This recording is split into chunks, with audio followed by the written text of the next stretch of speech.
Welcome. Welcome to Co-Evolutionary Culturing, composting power over culture from the inside out. The podcast from Starter Culture with Sarah McFarland.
The framing, I would say, here is what's at the emergent edge of the personal and the collective, or the inner and the outer.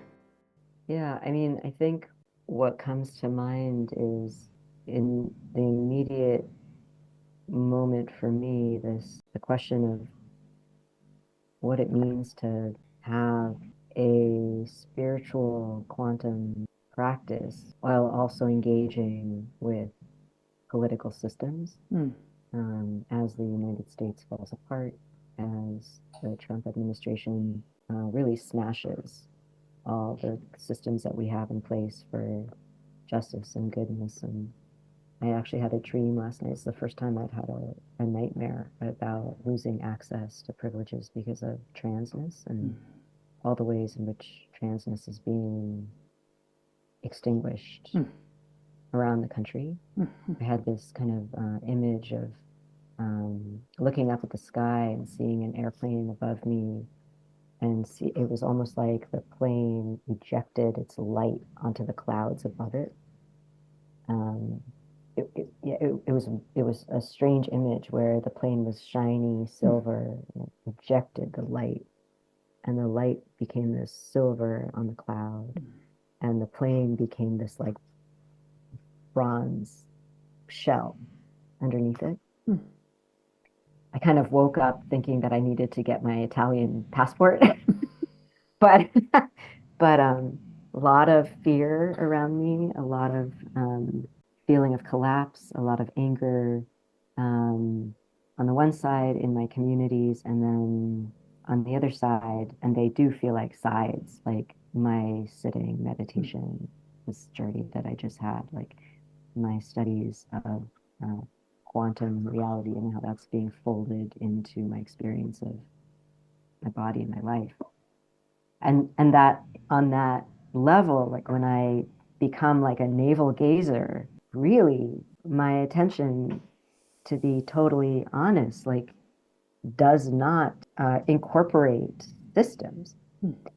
And, one of the things that I'm preparing to do is that presentation that I told you about, where I am grappling with that question of like what happens when a person's experience of their own life and personhood is actually embedded in these systems that we it's very difficult for us to actually name because they are various degrees of abstract, but they're so real. And so the question that I'm sitting in is, well, where is that?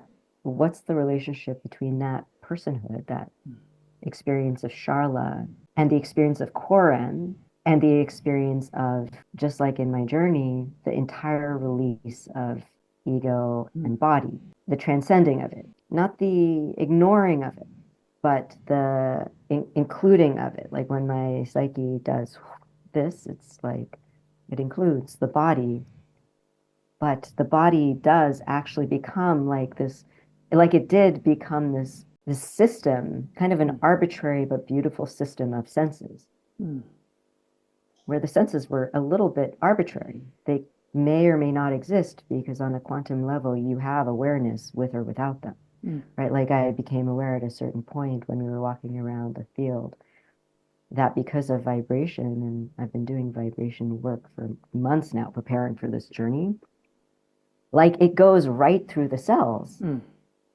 right? So air goes right through the cells, or whatever the quantum field is.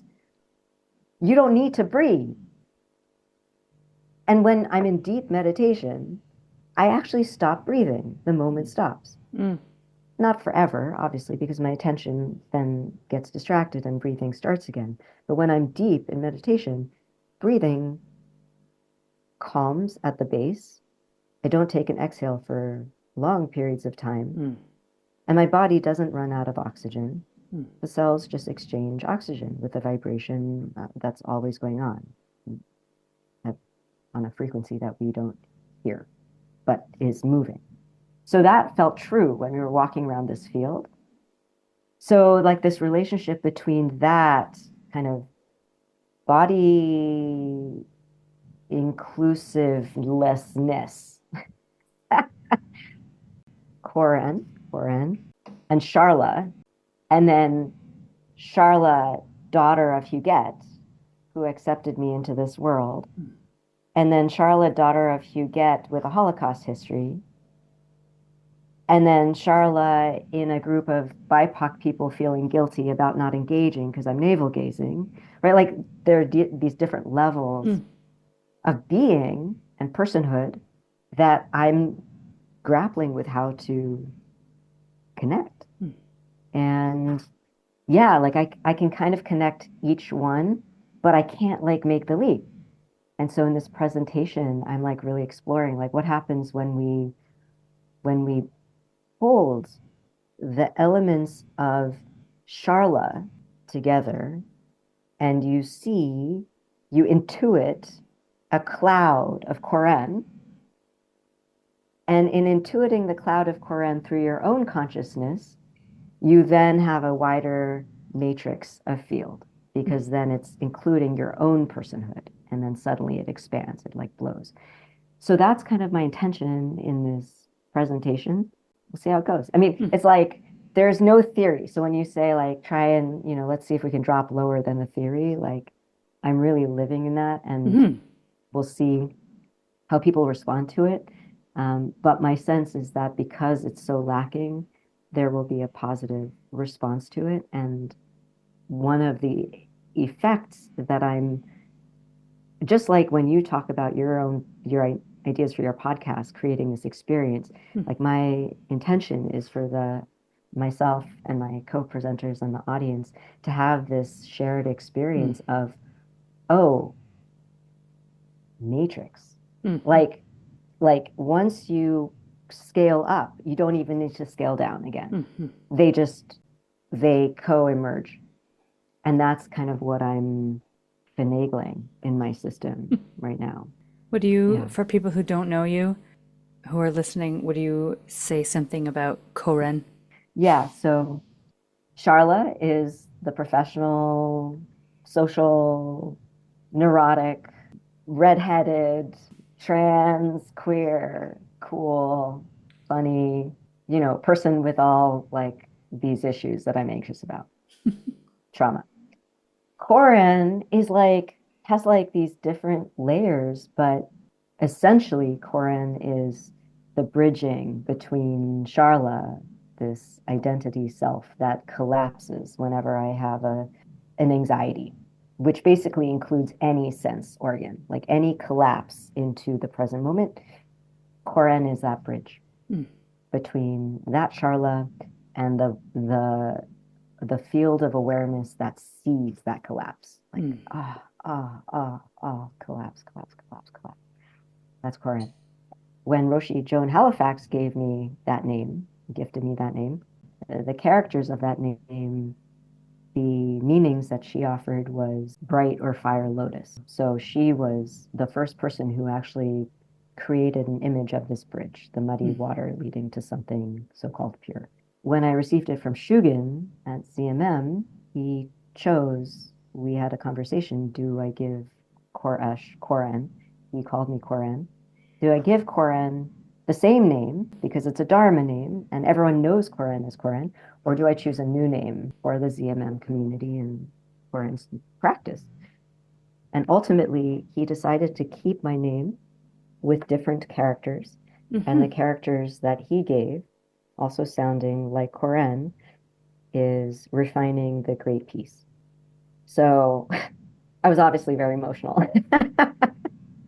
But one of the gifts of that is that it did incorporate the bridging that Joan Halifax gave, and has continued to allow me to evolve this question of what it means to be in peace.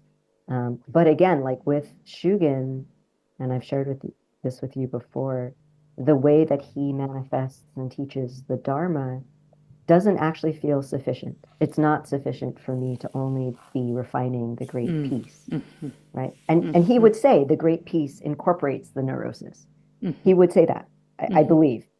But for me, the struggle is, refining the great peace, does that mean I shoot up into this quantum space to not have to deal with the pain and suffering that I live in? Like when I see Palestinians being annihilated in my name, I don't know what to do with that. Koren doesn't exist in that. Charla, trauma, my mom exists within that. So I can make the link between Charla and politics. I can make the link between Charla and Koren. I can make the link between Koren and higher self. Make the link between higher self and dissolving. But I can't make the link, or I haven't been able to feel into the link of the higher dissolution and Palestinian. And I'm seeking that link. And I haven't found a community that can do that. But I know that they exist. Theodore Angel Williams, to some degree, Joan Halifax does a good job of bringing those politics into the community. Whether or not she's bringing in the compassionate wisdom on the other end, I'm no longer in that community. But you and I know that at that time when we were there, that wasn't happening. So there's a difficulty integrating them there too. Right. I think it's just difficult for people to do if you're going to be in a body. What I'm just sitting with is how astounding it is that we can live an entire life in everyday consciousness on Earth with other everyday consciousnesses, with trauma, with everyone else's trauma, and still know deeply that we are not that trauma. Like, where does that come from? Even with everything I'm saying, it's like, I lose myself and I'm like, fuck, I just lost myself. And then I find it and I'm like, oh, this is so peaceful. And then I lose it. I'm like, oh, fuck, I was so peaceful. Maybe there's something to be said for the fact that we forget and we remember, that somehow that ebb and flow, that consciousness of forgetting and remembering must have some essential gift or requirement for being human, fully human. Otherwise, I don't think it would be so sewn into like everything that we. Why? Like, why does consciousness need that? Like, surely it's strong enough to be like, hey, you don't need this right now. Maybe. Well, your question's a great one. Yeah. For that reason. Yeah. And it's making me think of what you were pointing to, pointing towards with your presentation in terms of the consciousness shift, the experiential consciousness shift that you're wanting to invite in your co-presenters and the people who are listening, to kind of invite them into participation on a quantum level, that they themselves are able to, through experiencing you, weaving Charla and Koren and the politics and the collective and the personal and the trauma and the whatever it is that holds all of that together, the matrix, the web of life, whatever we want to call it, that there's an invitation there, both into a remembering, an awakening into the remembering. And there's something about this question you posed about, well, how can it's like I have the pearls are on the string, like I can connect this to this and I can connect this to this, but I don't know how to connect that back. This last, or it's probably not at all the last, but the next pearl, like I don't know how to connect that next pearl of Koren to the grief beauty of the world as it is.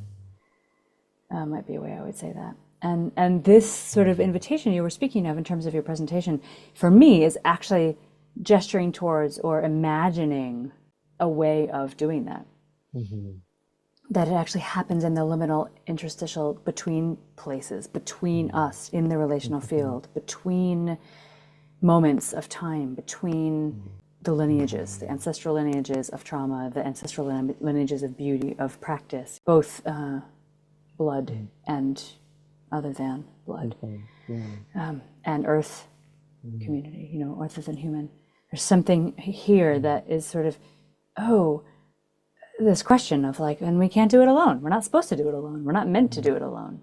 We can't remember alone.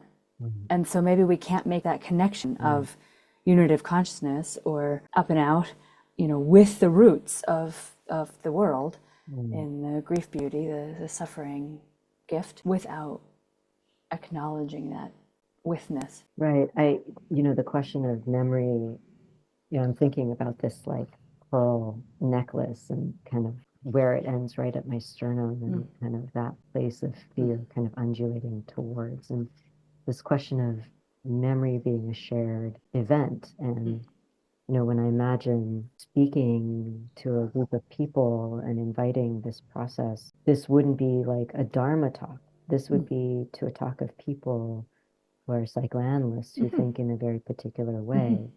But part of what I'm kind of is rattling around as you shared is what is it going to mean for each of those people to remember? What is the act of remembering for each of those people? They don't all necessarily have a psychedelic experience, or they don't necessarily have years of meditation. So in us doing this together and becoming part of each other's dream, essentially, or allowing each other to have our own story as part of their dream, I'm then faced with these different beads on the necklace, right? Like this bead, this personhood, is remembering this level of memory. Let's call it levels for the purposes of ease, even though obviously there's no such thing as levels. But I'm receiving this bead from this person, and this bead from this person, this bead from this person. And I guess one of the portals that can show up in that opportunity is that that the beads aren't your own psyche, that you're actually allowing your psyche to be used, or your personhood, or your spirit body to be used in a larger pearl necklace. And I think in doing that, you are, like you're saying, you are in real time linking the larger consciousness with the individual trajectories, lineages of trauma. And that's kind of awesome. It's like a lived, embodied answer to the question of how do I be that and connect with the horror in Palestine? And how do I live in that place of the crossroads of the collective and the personal in a way that matters, that isn't just navel gazing, but that actually matters. Matters in the word matter, like to make material, inform, as well as matters in terms of having weight, having meaning, that is that transforms. Right.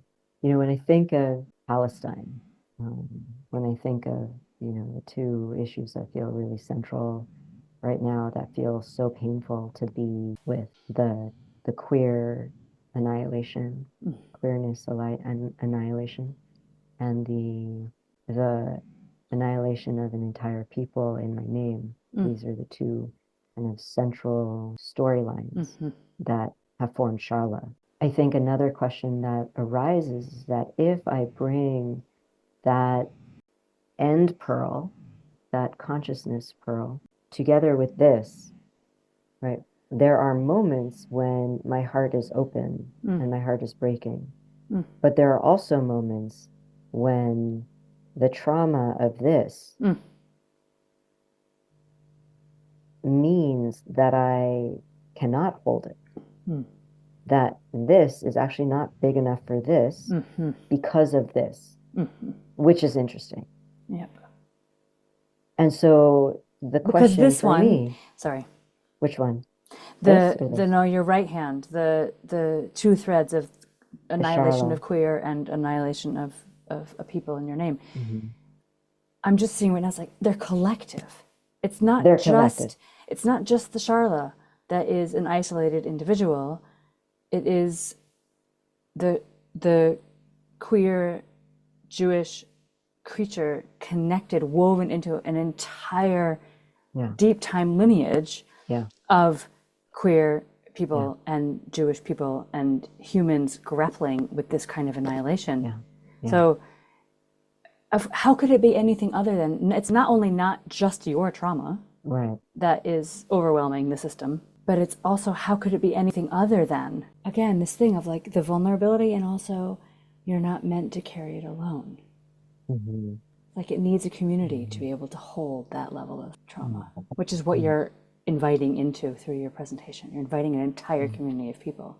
You're also utilizing their psyches to like dilute and carry together the immensity of the trauma. Yeah, that's such a beautiful way to feel into it. It reflects how profoundly important and difficult it is to find the right community to do that with. And thinking about all the brilliant people in the various communities that I have and the different affects that they center around. Like, do they center around anger and outrage? Do they center around practice? Do they center around the working through those two? Do they center around analysis? You know, what is the central mode of inquiry? And what does that mean for how people hold this stuff together? The choice making that goes along with that, like, you know, I have this circle of people who are kind of the activist community in the psychoanalytic community. And there's outrage. It's like righteous outrage for such good reason. It's a bunch of, you know, queers and BIPOC folks, a bunch. And there's like 12 of us. It feels really complicated because it really is the only space I have where people are invited and free to feel anger. Like it's not pathologized in any way, even though there's taboo that we hold because of our culture and society. Actually, the taboo goes both ways. But in this particular community, there's an invitation for that outrage to pour forth and be shared. And either the community has not been intentional in making use composting, or I haven't developed that capacity to do it, or I haven't been able to bring it. And that's been part of my suffering, is that I am in this way, I have been quite alienated. I'm less and less alienated, but because I've been now working it for a while. But I think in this way, I don't quite ever fully become the fabric of a community or become a thread in the community.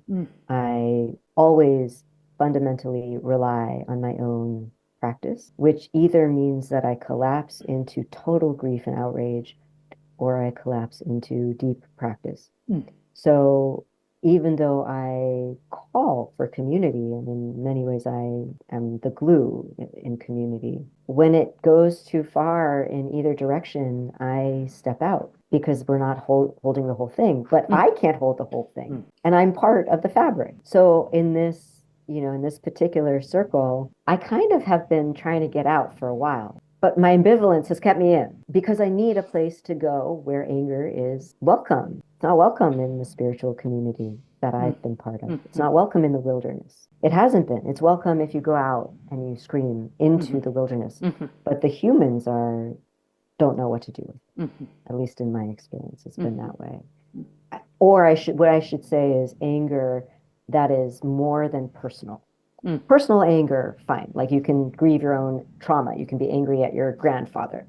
But being angry about Palestine or coming in and being like, I'm enraged at white people, and then there are other white people in the circle who haven't kind of done their work.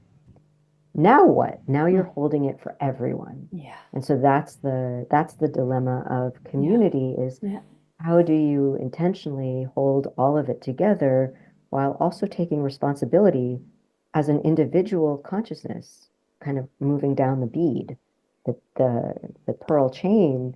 Okay, that's where my part plays a role in the circle. Yes, that's composting it.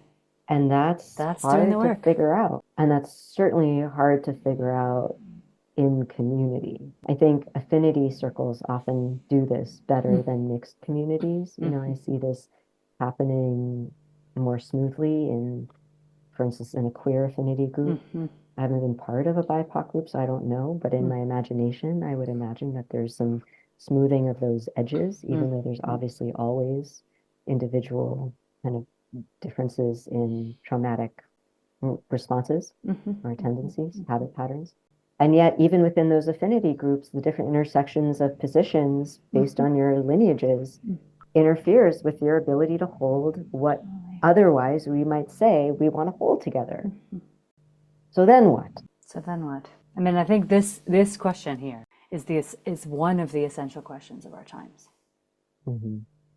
Exactly as you said, how do I enter a space where I'm not holding it for everybody, where we're all holding it together, and I'm doing the work of recognizing my own participation and privilege and responsibility, composting modernity within my own consciousness and mind and body, and decolonizing or uncolonizing myself, which we can't do without others. I mean, it has to ultimately then be in relationship, and we can't foist it off on other people and have it only be about the other people doing it. It has to be the both and exactly this question is like, how do we do it for ourselves, with ourselves? How do we invite others into this kind of space so that each of us are tending it for ourselves and showing up in a way that is allowing us to hold it collectively, right? So then no one person has to hold all of it, right? We're going to each hold our own, depending on our trauma, therefore the perspective, our worldview, therefore the gifts we're carrying. We're going to each hold it in a particular, unique way that is heartbreaking and beautiful, gift bearing. But like that's what we want to get to, right? We want to get not angry for its own sake, but angry to what end? Well, to the gift bearing. Angry to being able to have the passion and the devotion to do that composting together. How do we do it? Especially when places are ridiculously polarized, like Israel and Palestine, or the United States now. Really, overall, everywhere in the world. I mean, Germany just had elections as well. And the two main groups that were voted for was the neo-Nazi group and the conservative Christian right. Well, let's not discount the quantum power of that many people voting in that direction and what that does in the field of an entire country to do exactly what we're talking about. Yeah, totally. The capacity for the person to do their individual work and the collective work in relationship with each other across differences, across Is it safe? within affinity groups and across differences goes It's down. safe. So how do you do it? Or how do you work it? Work with it? One thing I do is be in the largest conversation I can with Earth and with the wild beings, so that I take refuge in something other than human consciousness and human-centric structures. And another way is by beauty making, inviting myself and others into experiences of wonder and beauty, because I find that somewhere there's a crack in the structure of identity and personality.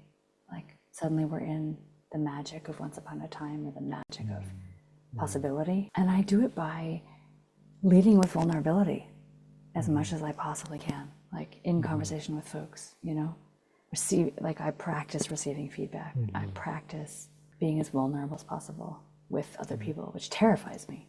But that's my kind of inner practice, is to commit to not barricading and shielding myself from being touched and from speaking from the heart. And I have good spiritual hygiene, and I protect myself in ways that I need to be protected, so that I don't have to do as much habitual psychological protection. Well, what does that mean when you say, so I don't have to do as much psychological? Yeah, I'm in conversation with my people, with my wise and well ancestors. I'm in conversation, and by conversation I mean prayer, I mean through movement, through song, through words, through making offerings, lighting candle and incense, with the unseen ones, with the holy, asking for protection, that my space be cleared and cleansed of negativity and any beings, human or otherwise, that would have, you know, harmful intentions against me. Because there's something here for me that really is so important about it's really coming through strongly in this conversation for me, but generally it's so important for me, this thing of, I don't have to do it alone. We don't have to do it. It's not about doing it alone. This cult of the individual is part of modernity's spell of forgetting and participation in colonizer mentality. Like, if I think I am alone, or I'm separate, or I have to do it alone, or I have to look out for myself, or I have to go it alone, or I have to make sure I get mine, all of my ways of being in relationship in the world will be wounded by that. It's such a farce. It's such a like a game, because we're not actually doing it alone. Not because of spirit, but because we've been rejected by the collective to varying degrees based on politics. But very few people are really at the center. Even Elon Musk is off center because people hate him. He's not in accord with many, many, many people. Many people.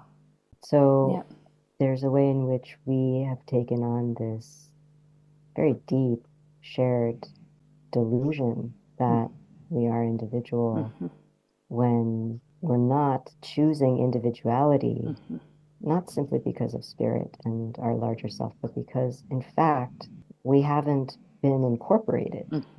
We haven't been told you need to do it alone. We've been told we don't want you.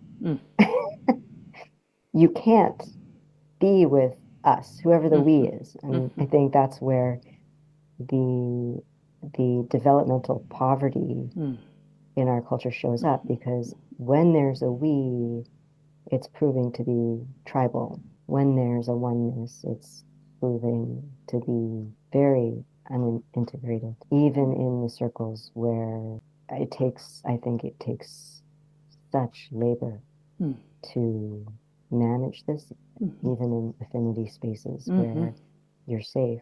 But there has to be a basic sense of safety in a circle to feel like that bridge can be built.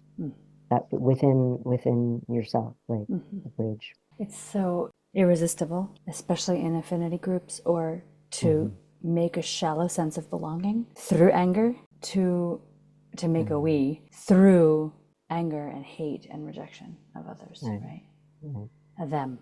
That there can only be an us if there's a them, which is the danger, the shadow of anger in that way. Not the potential. There's, of course, so much potential in anger. The discernment and the clear seeing and the power and the life force and the beauty of the fire that is that kind of, anger that if we allow it to move through us in a generative Drive, way the energy. is incredible.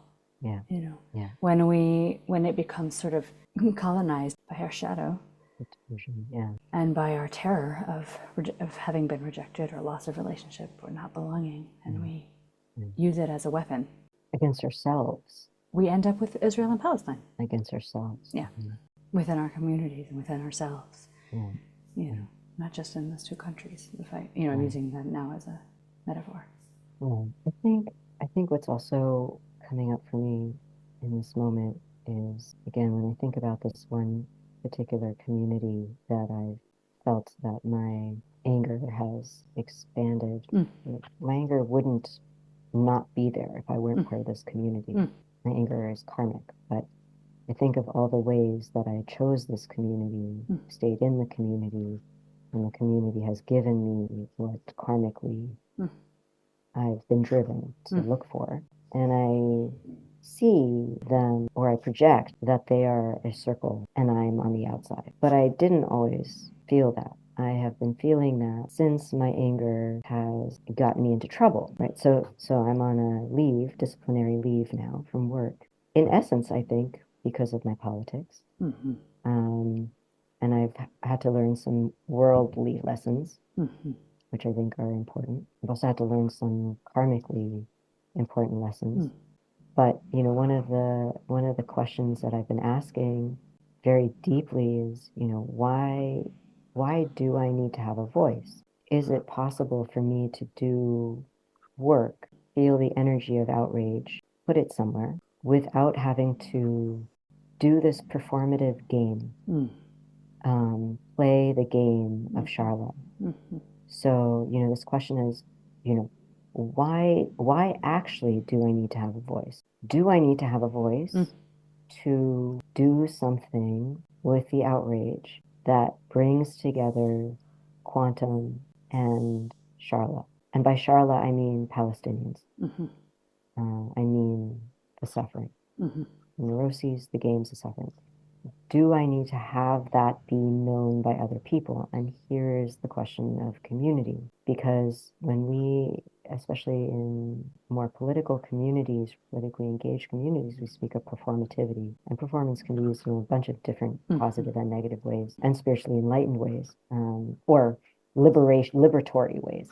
That if we're doing it together, what does it mean to compost outrage into generative, liberatory manifestations of this body, senses, mind? If I'm not seen by the circle, where's the line between me doing it on behalf of the circle's karma, with the circle, in resolving some collective karma that we have come together to resolve, versus being known as something for the purposes of playing some game that is not embedded in larger spirit? And when I'm holding, this is feeling a little hard to articulate, a little difficult to put into words, but when I'm holding these two, this question, why do I need to have a voice? Like, what is my relationship to the collective? They are intertwined, like they don't feel cleanly separable.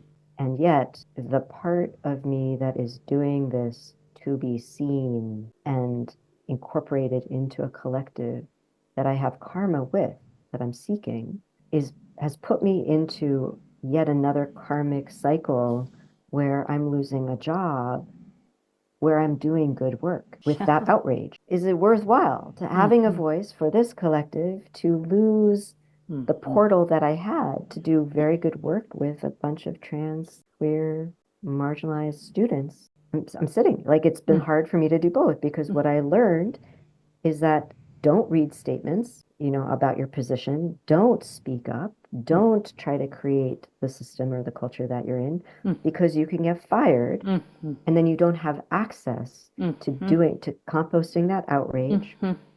And did this other community that now wants you to write yet another statement?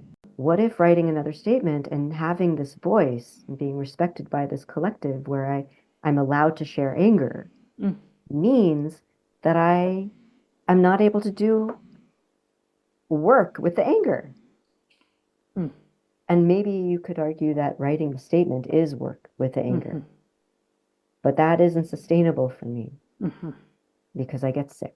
It then cycles backwards to the bead that comes before even Charla, the nervous system Totally. that arose in my mother's nervous system before, you know, Yep. before I became a mind that then could compost. Yeah. So, you know, those are a couple of the layers that really pull on, you know, this thread of what's the relationship, where's the beginning and end, or what's the relationship between my taking responsibility for my part, for my karma, my line trajectory of development and contribution, and my part to play in a collective, and their part to play in my lineage. Way. And then my taking responsibility for stepping into that game. Like, oh, like this circle is part of my lineage. I'm stepping into it intentionally because I have work to do with that. Now I'm ambivalent. Does that mean that I'm kind of on the edge of this work being done? I think so. But still, like they've asked me to write another statement and I've signed up for it. So, but I'm still ambivalent. You know, when I imagine stepping out, there's a dropping of me. Like I drop. And obviously it's not one or the other, but suddenly I've lost the community where anger is normative. And that's an important loss. Yeah, I'm just receiving that because there's so many, you know, layers and threads and weavings in there, and my own kind of resonances and the ways I was touched and things that reminded me of in my own body of experience. So I feel quite full, you know, of just that. I mean, generally of our conversation, but specifically that last, what you just shared. You know, huge questions, right? Like, what does it mean to belong, and what does it mean to participate in community, and how do we know what ours is to bring, and how do we also let ourselves be received, and not because we believe that we don't belong, like, which is, you know, my story. Like I have it tattooed on my forehead, I don't belong. So when I go into a space, I'm assuming that I don't belong, and therefore behaving and participating in a way in which I don't, and proving myself right because of the rejection and the not belonging story I have as my karma and as my trauma and as my way of participating in the world, and ways that I am so other, and then ways that I kind of mask my otherness and pass cis heterosexual human, you know, like I just participate in the world and let you think of me, project onto me whoever you think I am, and I will not out myself. I will not say that I'm a queer non-binary human in a lesbian relationship. I just won't say that. Or I won't say, you know, these are the things that I am imagining are possible, and this is the way I see the world, you know, because of what I'm going to get back. Where is it safe to be visible, right? How much of us do we show? Lead with vulnerability, where it's safe. Don't be stupid about it. So where I'm, you know, not safe. The cost of passing and hiding and not revealing. Or the collective, the cost. The collective, Yeah. The me, this body, the collective body. Yeah. The fact that I could be one who speaks in a way that supports a kind of remembering and instead participates or goes along with the collective forgetting, which anger, I think, is trying to like shake us out of the collective forgetting. I think one of the amazingly holy reasons for anger is to shake us out of the collective forgetting. It's like the sacred law. It's this kind of, you know, wake up, right? Wake up. And yet it can't be for its own sake. It has to be. So when you speak about like it's a place where my anger can go, then there's this question in me of like, and what else? And who else and how else are you in the collective? If it's only about anger, boy, that's exhausting. Maybe, you know, or it's not only about anger, but yes, right? Yes, No, but yes. And I'm not saying it is, but it's Yes. like when we put it into these frames, because it's the only place where it's allowed to be. We overweight Right. the necessity and the importance of it, and we overweight in our psyches Right. the importance of that Yeah.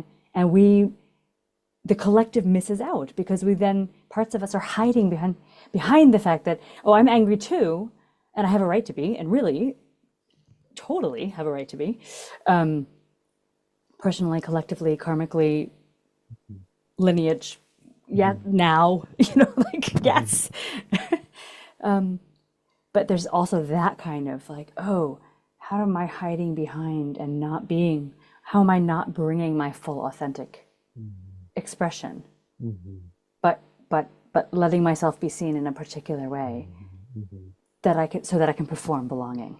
It's so complex. It's so complex, and it's again this place of the, where does the personal and the collective meet? We're back there again. Like, Right. Right. I mean, I think like I just want to, this thought is like, so I can perform this belonging, and I think this is kind of where individualism shows up yet again, is like as though I'm performing this belonging just for me. But the performance of the belonging is for the collective also. Like there's a requirement in a good and a bad way for us to perform the belonging. Yes.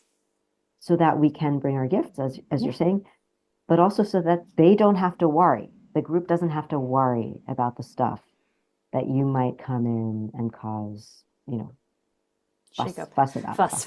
Yeah. Fuss. Yeah. So it's like when I'm sitting in a circle, and I say, I feel like I don't belong. And they're like, well, you do belong. Here's why you belong. We want you to stay, and blah, blah, blah, blah. I think that what's lost is the exploration of how my story of not belonging is actually the story of the group. There's a disavowal of going there. So like if I say, I feel like I don't belong, the group could respond very differently and say, wow, there is a part of this group psyche where you don't belong. And what is that? Yeah. Like you've been holding the story for us. And it's an important story, not to negate or convince you otherwise, but to say, oh my gosh, you haven't belonged. Yes. Yeah. And you've been performing that on our behalf. Yes. And we're so sorry. Yes. And please bring the part that feels it doesn't belong, so that we can expand, so that we can change, so that we can grow larger, so that we can actually discover ourselves through you in a way that might challenge, and certainly does challenge, usually colonizer consciousness or modernity, worldviews. Yeah, but we're so... And the challenge is that the group's not always ready as a group. There we go. And also another individual might not be ready, and then they're going to be like, well, I feel like I don't belong. And then you have the beginnings of those karmic lines where you collapse and collapse and collapse and collapse and move all the way to that first bead, and you've lost the connection to the last bead. Yeah. It's very complicated. It's so much easier to not deal with other human beings. Sort of. It's not actually. It's not actually. Otherwise, we wouldn't be here. Yes. We would have given up on our bodies. Yeah, I mean, we're pack animals. Yeah, we need each other, and I'm of the opinion, it may be misguided, but I'm of the opinion that exactly these kinds of things that we're pointing to, these like rubbings and edges, are the way humans are meant to grow and evolve. Like that these ruptures are like lightning strikes or landslides, or that these kinds of ruptures, psychological ruptures, especially within communities or collectives, are the very way that we are able to actually see ourselves, because we're so self-referential. And then we have this modernity cult of the individual, me time thing, and then we have the fragility And we have the us and them, and we have all these layers of protection. And the only way for the protection to be, cracked through, so there can be a touching into something else, I hold the opinion, is through these kinds of rubbings, painful kind of experiences. I think one last thought that I have before maybe we start bringing it to a close is when there is the work and interest, work and longing and capacity and privilege to find that last bead. I think one of the gifts of that is that it does do the thing that I'm trying to heal. It does do as a gift the thing that I'm trying to heal, which it does open that necklace to create space. So in that space, you then can see, oh, this is a game. And so as a game, I actually have some choice about how to maneuver. When I was thinking about my chest, I'm in the chest. I can't breathe. Oh, it's mind. That means I could die. I can let the body die. Oh, it's mind. That means I can choose to live. This is a game, not in like a card game, but this is a karmic, cosmic game that we can choose. And then you can enter. So in a sense, the entry has to actually, you have to have the cosmic to enter. You have to have the separation to enter. Like you have to have the necklace be a part, which is what you're saying. You have to have the necklace be a part to close it. And you have to close it to suffer enough to eventually open it. Hopefully you get there in one lifetime. But that's where the collapse is dangerous. Like, why do you need to have a voice? But this until there's, the Tibetan book of living and dying. Of course, with those bardos. Right. The closing of that, the bridging requiring the bridge to be broken for a little bit. Forgetting and and that's what remembering. Shugen says often. The last thing I want to say is, what was your question? Why does it matter if I have a voice? Why do I need to have a voice? Why do you need to have a voice? Why do I need to have a voice? So here's a provocative question at the end. Or not a question, but a wondering alongside you here for all of us within this context of what you were just naming. It's like, because Earth would experience a loss if you did not bring your voice. If our lives were not expressed. If our bodies. Totally. Thank you. Thank you so much. This was an amazing conversation. You do not carry this all alone. No, you do not carry this all alone. This is way too big for you to carry this on your own. So you do not carry this all alone.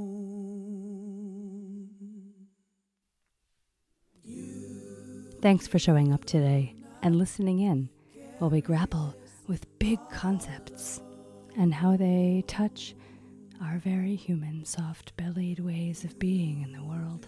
We hope you've been inspired and nourished by what we spoke about, and we hope you'll carry forward what it is you've received and what has touched you into your communities and home places. For some ideas about how you might do that, visit our website at www.starterculture.net. Sign up for our newsletter and participate in one of our online or in-person programs. Go ahead, spread the co-evolutionary love, and like, comment, and share this podcast wherever you listen. See you next time on Co-Evolutionary Culturing, composting the power over culture from the inside out. You do not carry this